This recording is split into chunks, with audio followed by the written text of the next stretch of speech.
Have you ever stopped to think about why, even after achieving things that should make us happy, we still feel empty? How many times have you changed something about yourself to please others? Maybe you hesitated to say what you think, chose a path different from what you wanted, or even pretended to like something just to avoid disapproving looks. This constant concern with others' opinions is like carrying a backpack full of stones. Heavy, exhausting, and ultimately useless. The truth is that happiness and freedom only appear when we accept that not everyone will accept us. And that's okay.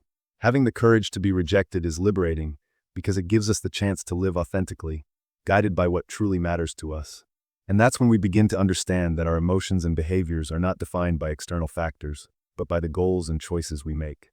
For Alfred Adler, we are not prisoners of our traumas or fixed characteristics that define who we are forever. He believed that our behavior and emotions work as tools we use, consciously or not, to achieve certain goals.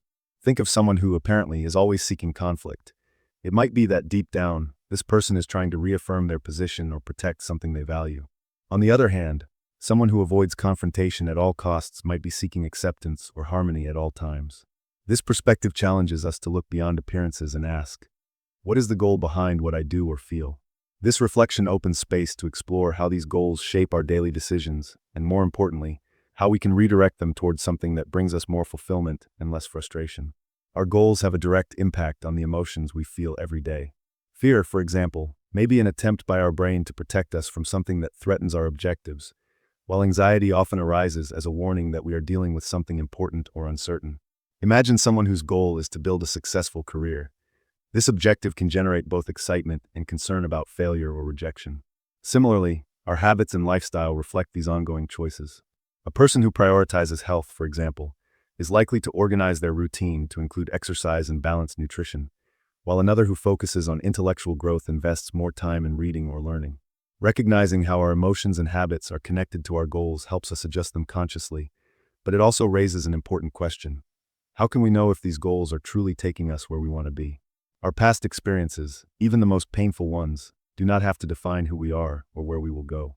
Trauma itself is not what shapes our lives, but the meaning we choose to give it.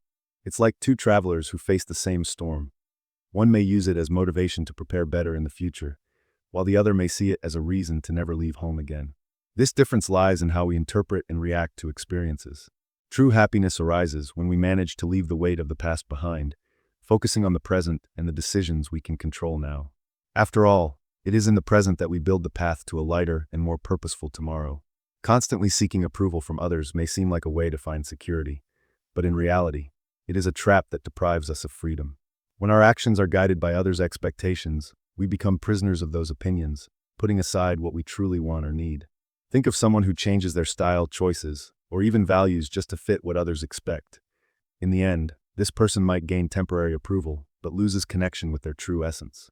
And the most frustrating thing is that this search never ends because the approval of others is beyond our control, always subject to fluctuations and often to unattainable standards. This frustration pushes us into an endless cycle of trial and error.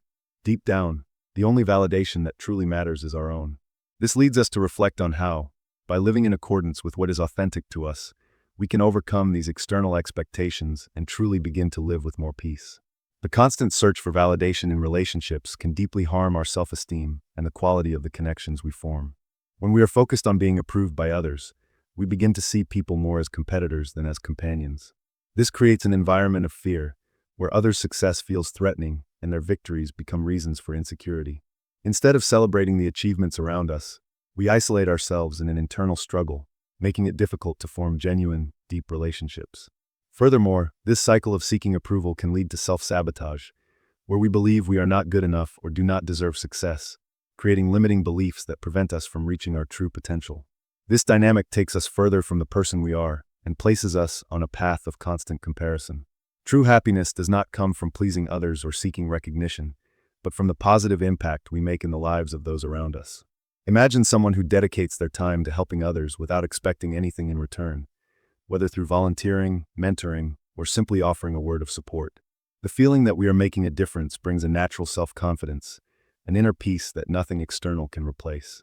When we focus on contributing, rather than seeking approval, we free ourselves from the constant need for validation and begin to find more satisfaction in being helpful. Life doesn't have to be a constant competition, where one person's success is seen as a threat to our own. In fact, Celebrating others' achievements strengthens relationships and creates an environment of collaboration rather than competition. When we see others' success as a source of inspiration, rather than something that diminishes our own worth, we are more likely to grow together in harmony. Happy people understand that each individual's value goes beyond their accomplishments, believing that everyone has something unique to offer, including themselves. This mindset of collaboration, rather than comparison, creates a network of mutual support, where everyone has the chance to shine without feeling the need to dim someone else's light. And this leads us to reflect on how we can nurture this attitude of collaboration in our own lives, making choices that benefit everyone around us. True happiness is not only in future great achievements, but in the positive impact we can recognize and experience in the present. Often, we get so focused on goals that we forget to appreciate what we're living now. Imagine someone who is working toward a big objective but finds joy and satisfaction in learning, in the small daily victories, and in the experiences along the way. Working towards goals is important, but the real meaning of the journey is in the process, not just the final result. When we learn to savor the moment and appreciate what we're building step by step, happiness becomes more constant and genuine. True freedom and happiness begin when we accept that not everyone will like us, and that's okay. This doesn't mean we should distance ourselves from others or act indifferently, but rather that we should embrace the idea that others' approval does not define who we are or our value. Imagine someone who finally decides to follow a passion or do something unexpected, even knowing that it may not please everyone around them. This courage to be rejected is essential to living authentically and achieving lasting happiness. When we let go of the fear of rejection, we free ourselves to be who we truly are, and that's when real growth and satisfaction begin. This acceptance then allows us to live with more peace, no longer at the mercy of others' opinions, and brings us closer to the truest version of ourselves. And for more content that can make you better, subscribe to my channel.